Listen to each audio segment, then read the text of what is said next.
Look at this! Sea turtle! I wonder what it's doing on the beach. Maybe we should put it back in the water. We could, but if it's sick or something, it might drown. It must have come in for a reason. Well, we can't just leave it here. I wonder if there's someone we can ring. I know. The Australian Seabird Rescue people. They came to our school and I have their card. Brilliant. Yeah.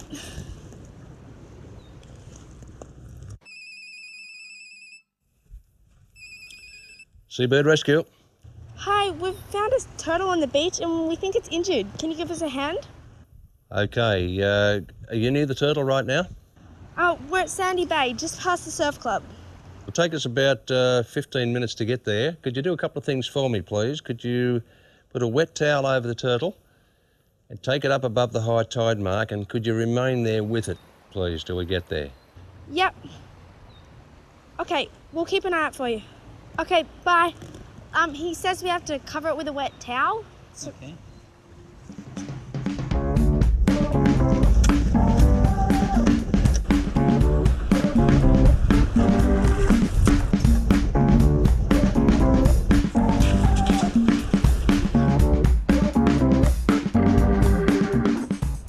Careful not to cover its face or it could suffocate.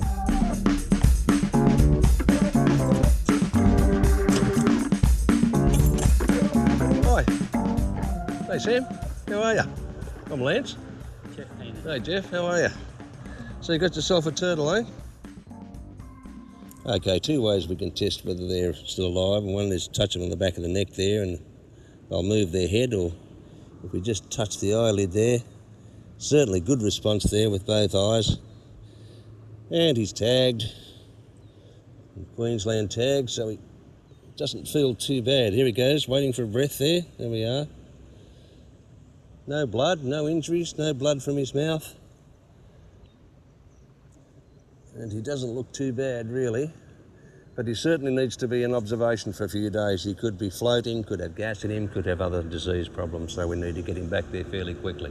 Okay, well, you've done very, very well putting the towel on him. A day like this, 4 or 5 hours, and this fellow would have been dead for sure. And not putting him back in the water is really important, because these fellows don't just come ashore. They usually come ashore when they're really sick. So all of the above has been very good. There's a good chance we might save the little fella.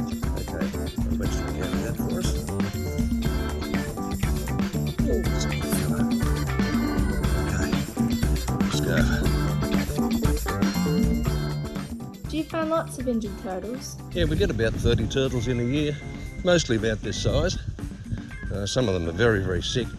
Get hit by boats or swallow plastic bags, balloons, all sorts of foreign objects.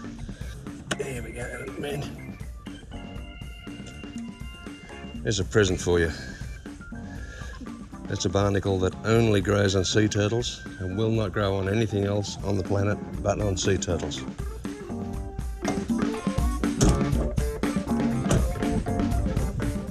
Dad, can I go with Lance to keep an eye on the turtle? Please? That's a good idea. I'll follow behind. Let's go.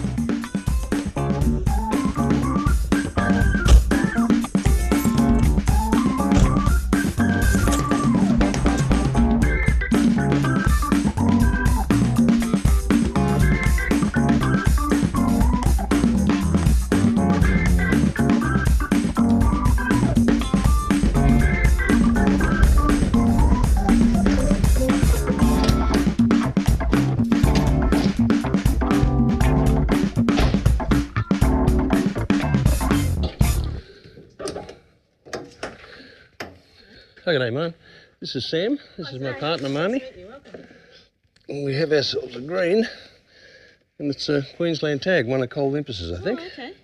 Washed up on Sandy Beach, and he's a bit sick, but not too bad generally. We'll have a look at him inside, eh? Yeah, okay.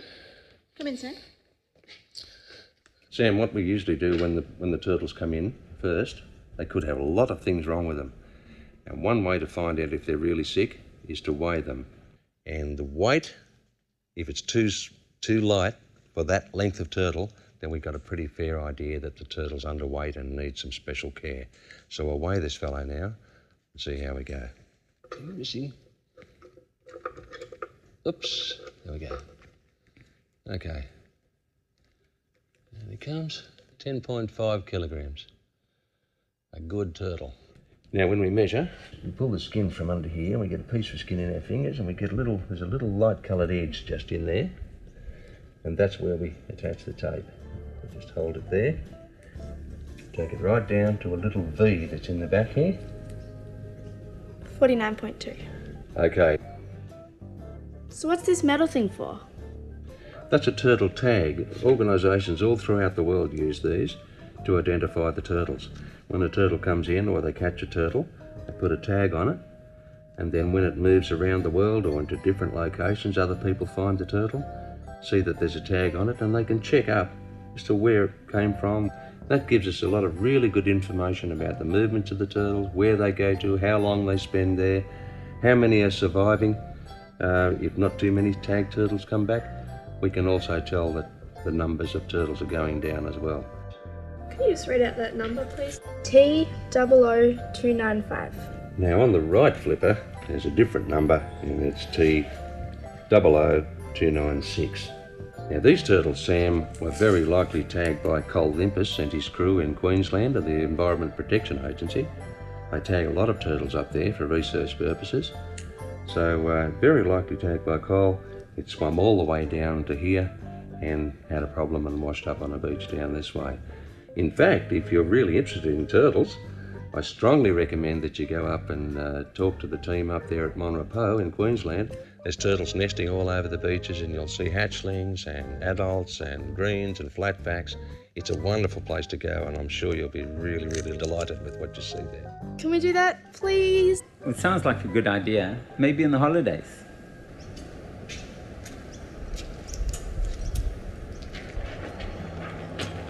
Okay, he goes. Watch out for the splash.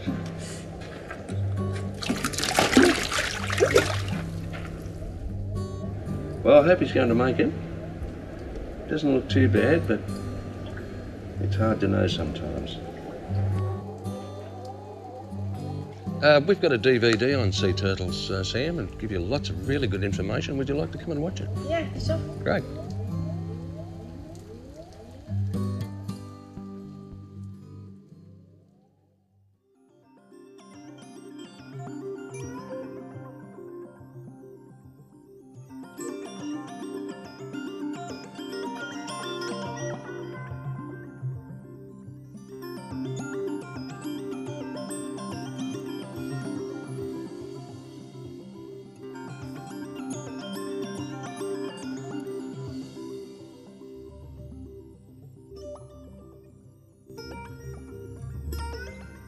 Sea turtles are one of the most extraordinary animals on Earth and have survived since the age of the dinosaurs.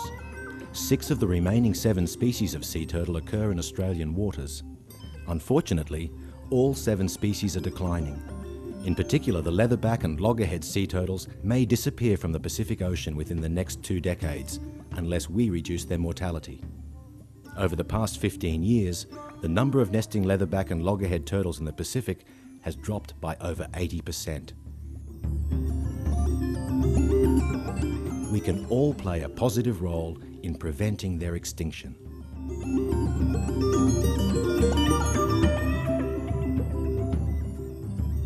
Each adult turtle is a miracle of survival, needing to avoid the ocean's predators for up to 30 to 50 years before they can begin to breed. They must also survive many man-made threats, such as disturbance of nesting habitat, pollution, predation by feral animals, incidental catch and fishing gear, boat strike, and indigenous hunting. It's estimated that only 1 out of every 1,000 hatchlings will survive to breed. In order to give these remarkable creatures the greatest chance of survival, we must all do our best to lessen our impact on them throughout all phases of their life history. So why was this centre set up in the first place? Well, we were rescuing pelicans back in 1993, 13 years ago, and we needed somewhere to live and somewhere to do the work we needed to do. And we lived in little shacks and converted dairies and all sorts of things for a long time. Started rescuing turtles, and when we started doing all those things, a lot of these organisations came on board and gave us a lot of assistance. And then Foundation, in their wisdom, thought that we needed somewhere better, and Tony and Lisette Lewis Foundation bought us this property with the hall and all our facilities here, so it's been very, very good.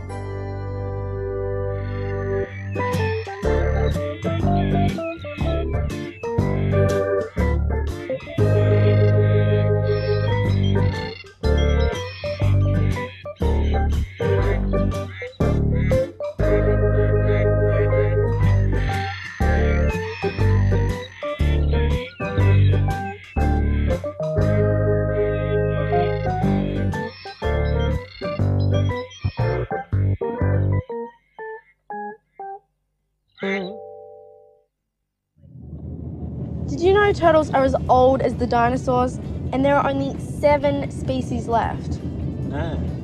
And green turtles only start breeding when they are 30 to 50 years old. God, no wonder they never look happy. What do they eat? Different species eat different things. Things like seagrass, shellfish, jellyfish, sponges. I wonder if they ever get tired of seafood.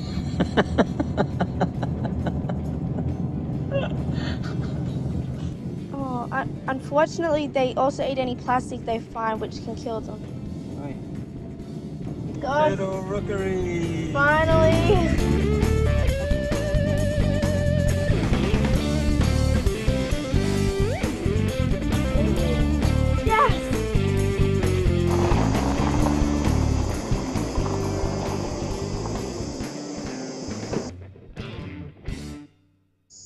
Sorry guys, the centre's closed today, but if you'd like to come back tonight, we'll show you everything. Oh, sorry, we've come here to work as volunteers with Olympus and we thought this was the place. No, the research centre's down the road. This is the visitor centre, but why don't I show you around before you go? Okay. Come with me. Seeing that you're going to volunteer here, what's your name? Sam. Sam, that's a nice name. Well, look at this, Sam, and it's very good that you're going to start volunteering so young. I started here 25 years ago. 4 years later, I got the job as a ranger, and I'm still here as the ranger all these many years later. So, why do you love turtles so much? They're amazing animals. Every turtle you see here on Monrepo Beach is a miracle of survival. They have a very hard time surviving out there. They've got to survive until they're somewhere between 30 and 50 years of age before they can breed and lay eggs again. As little hatchlings, they're gobbled up by birds and crabs as they run down across the beach. They are eaten by fish when they enter the water. Adult turtles are accidentally trawled, are also taken in longline fishing lines and nets. They're being over-harvested in countries that take them for their shell and their meat products. They're being struck by powerboats as we run around fishing and enjoying ourselves for a weekend. They're being caught in crab pot lines. They're being destroyed by development and pollution. They just have a really hard time surviving out there in our modern ocean. Have a look at this display, Sam. Gone too soon.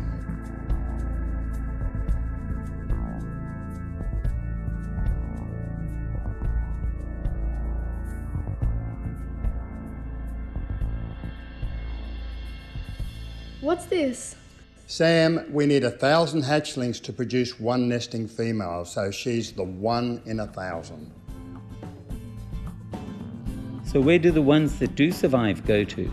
It says in my book that they drift in the ocean currents, like the East Australian current. And then they stay in the middle of the ocean for about 15 years. And then when they're larger than a dinner plate, they come back to the feeding grounds, which is just offshore.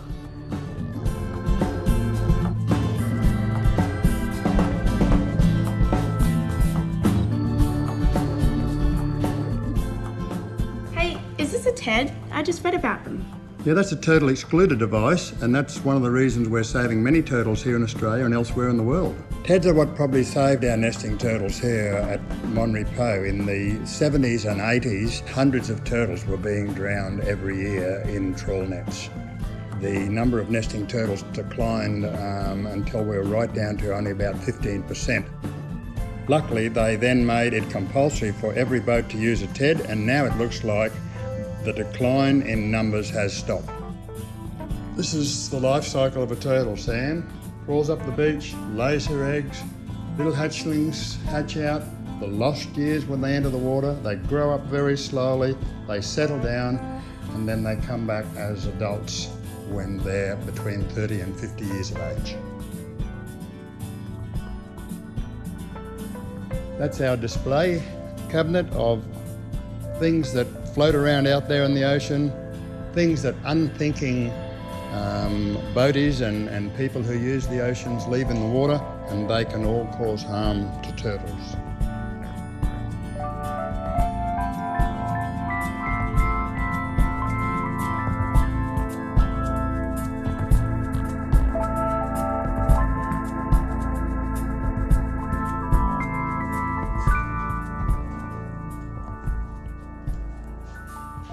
Okay, Sam, the research centre's down that way.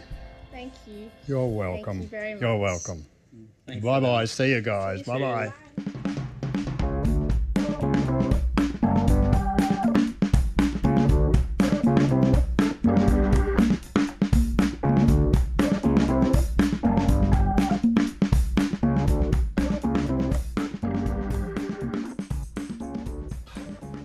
Hi, Cole. I'm Jeff. I spoke to you on the phone last week. This is Sam. Hi.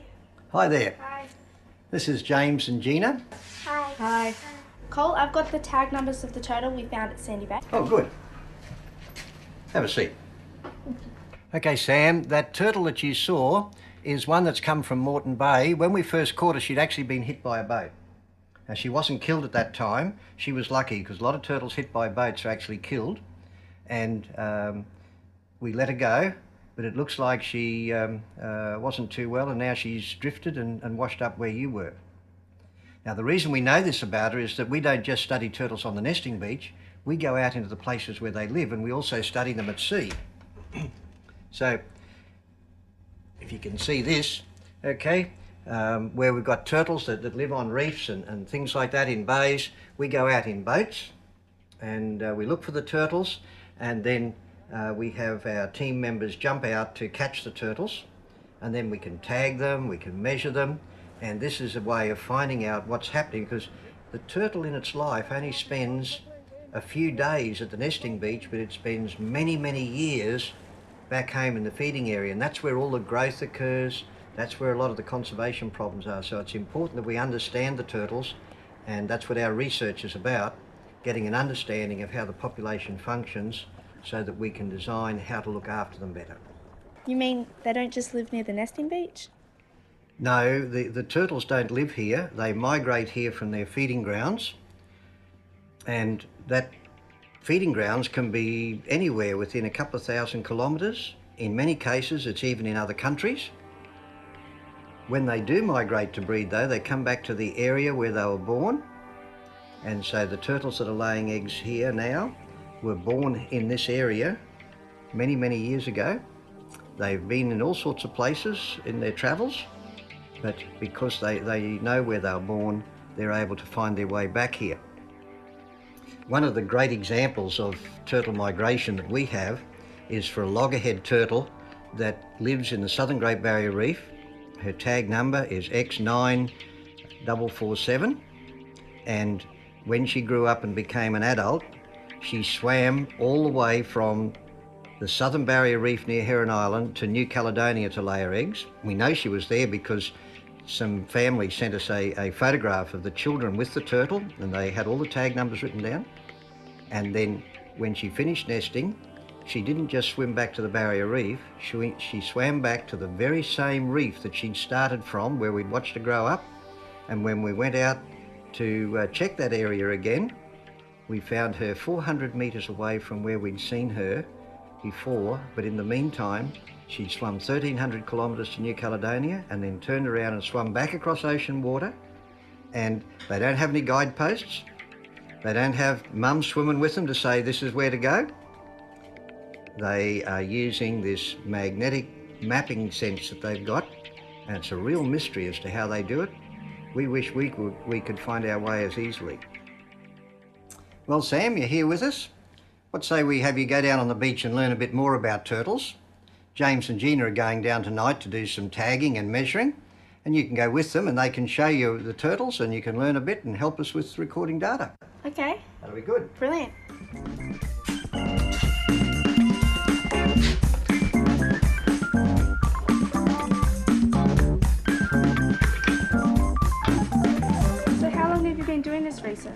Well, I've been coming here since I was born, and I've been helping out with the research ever since I could write, really.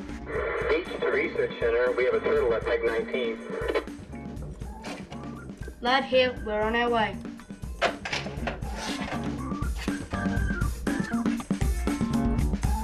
There's a turtle at peg 19. Let's go. Well, finding that light and bag heavy? A little bit. We'll wait until you walked up the beach 3 times. That's there and back.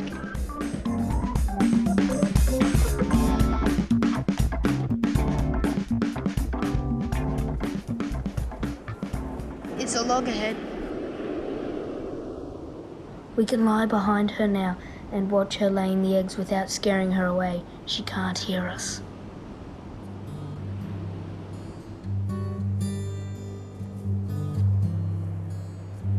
Why don't the eggs break when they hit the sand? Turtle eggs aren't brittle like chicken eggs. They're much more leathery. Here, feel one.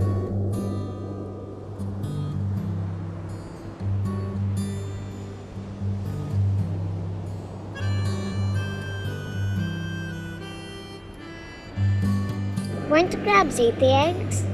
No, but they will eat the hatchlings as they cross the beach. What do eat the eggs are foxes, wild pigs and dogs. On some beaches in northern Queensland, nearly every nest is dug up by wild pigs. Well, what about birds? The birds will eat hatchlings too, but they usually emerge at night when the birds are sleeping.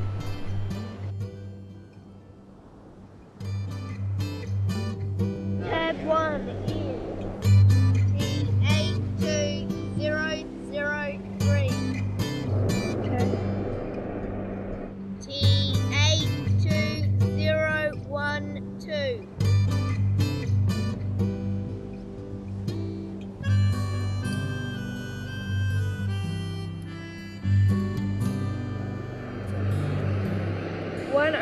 .9.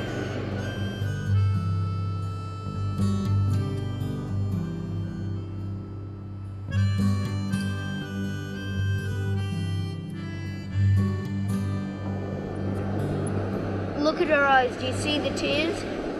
Most people ask me if she's upset because we're watching her, but it's really because it's used to get rid of the salt from the seawater that they drink. How many times will she lay eggs in a year? She'll lay between 2 and 8 clutches every 2 weeks between November and February. Will we see her next year? No, they don't usually nest every year. Do we need to move this nest? Yes, if we don't, the next high tide will come and flood the eggs and kill them all. By moving the ones laid too low, you must save heaps of eggs. Yeah, we do, and every one we save is important.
Well, the travellers are returned.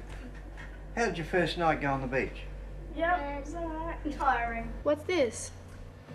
Well, this is a graph of how the numbers of nesting turtles have changed at Wreck Island. As you can see, the number of nesting turtles has declined from about 1,000 nesting females a year back some 25-30 years ago to less than 100 still nesting today. The decline was due to too many of the turtles drowning in prawn trawls. We've been able to fix that though. The fishing industry now has regulations requiring all the trawlers in Queensland, Northern Australia, using turtle exclusion devices, what we call TEDs, and these allow the turtles to escape without drowning when they're caught in the trawls these days. If we want to build the population up, it's going to take a long time. The hatchlings that are emerging out of nests now are going to take decades before they start breeding. They just take a long time to grow up. We actually began an experiment to see how long it would take to grow a little turtle to an adult. We actually started this experiment about 30 years ago, and we tagged hatchlings. We notched them so that we can recognise them for where they were born and when they were born. And now 30 years later, they're starting to come back to lay eggs as adults for the first time. This is Premiere. She was the first one to come back, and she was 29-year-old when she started breeding for the first time. She was born here at Monrepos. She's come back to this area to breed. But we also need to keep in mind that for every adult turtle that we want coming back to breed, we have to start off about 1,000 hatchlings running down the beach. It takes those sorts of numbers. Only about 1 in 1,000 of the babies are going to survive to an adult coming back to lay her eggs. But the problem's not been with the birds and the crabs eating the baby turtles. The problem's been with the extra deaths of turtles that have resulted from all of the human activities up and down our coast. Turtles have been drowning in fishing gear, tangling in nets, swallowing our longline hooks, getting entangled in crab pot float lines. Turtles get killed when they're run over by boats. Turtles also swallow discarded fishing line and other synthetic debris like nylon ropes and bits of plastic from your food containers and so on. They also get disoriented by street lights and house lights if we're living near the coast where the turtles lay their eggs. Unfortunately, when Europeans came to Australia, they brought a number of their animals from Europe that don't fit with our environment, particularly foxes and pigs, and they've become major predators of the eggs of our turtles here in Queensland.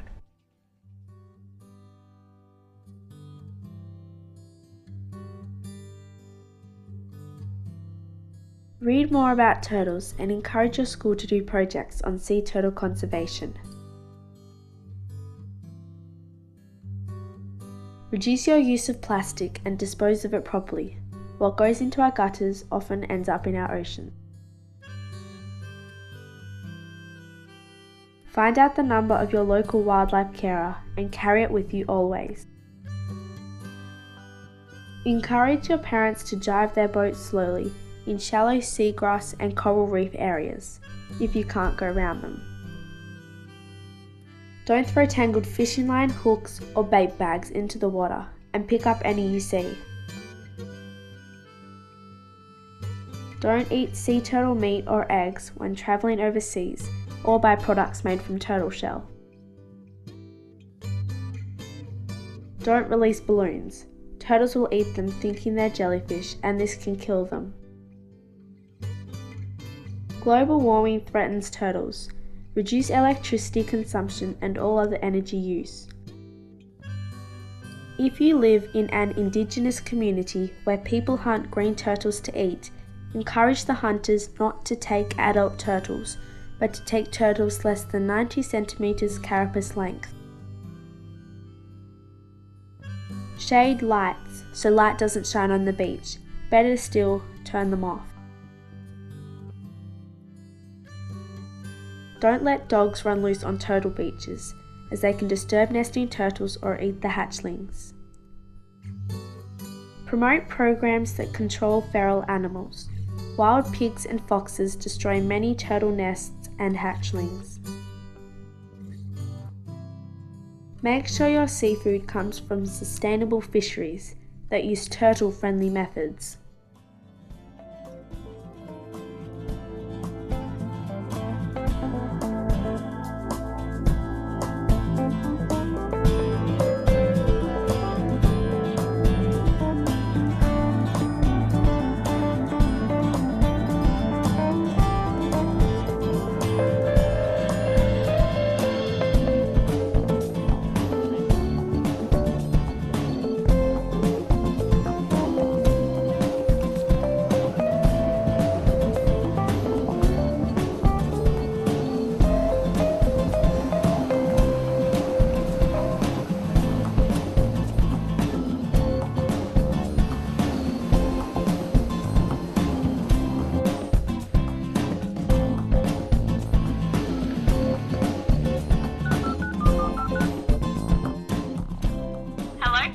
Hi Sam, it's Lance from Australian Seabird Rescue. Remember that turtle that we got in a couple of weeks ago that you found? Yeah, of course. How is it? Well, he's going really, really well. Fully recovered and he's ready to go, so we can let him go tomorrow if you like. Would you like to come along? Yeah, I'd love to. Fabulous. All right, we'll see you then. Bye. Okay. What we'll do, Sam, we'll let him go down in here and let him go out by himself.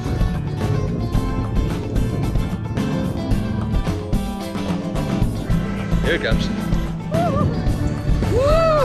Oh my God. Oh, he's a bigger one. When I shake his hand. Go on, little man.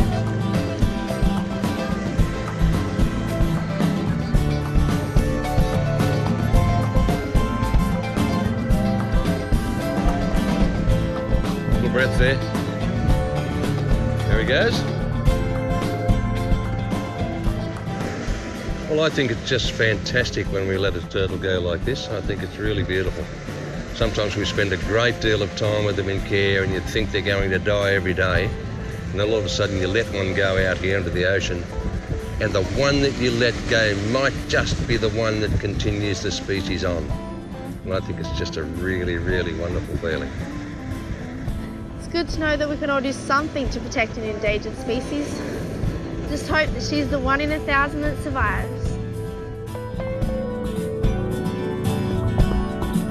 The 1 in 1,000